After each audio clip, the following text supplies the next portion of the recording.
এ বন্ধুগণ আমার, আল্লাহর নবী আরো বলেন সুবহানাল্লাহি ওয়া বিহামদিহি সুবহানাল্লাহিল আযীম।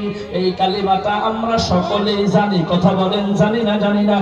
আল্লাহর নবী জানাইয়া দিল এই কালিমাটা যদি কেউ একবার ইখলাসের সাথে উচ্চারণ করে, আমার আল্লাহর কুদরতি হাতের দ্বারা ওই ব্যক্তির জান্নাতের মধ্যে একটা খেজুর গাছ লাগাইয়া দেয়। চিল্লাইয়া বলেন না সুবহানাল্লাহ।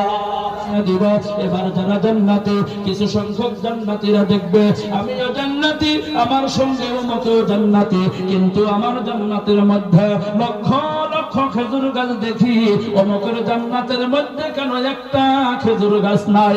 খেজুর গাছ হলো জান্নাতি।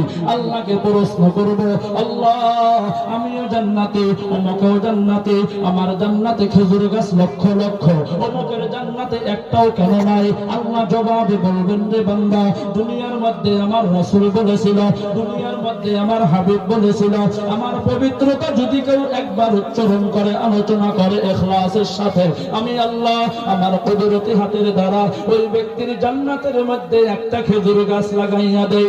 রে বান্দা, দুনিয়ার মধ্যে তুমি আমার পবিত্রতা বেশি বেশি করে আলোচনা করেছ, বেশি বেশি করে উচ্চারণ করেছ, সেই জন্য আমি আল্লাহ তোমার জান্নাতের মধ্যে লক্ষ লক্ষ খেজুর গাছ লাগিয়ে দিয়েছি।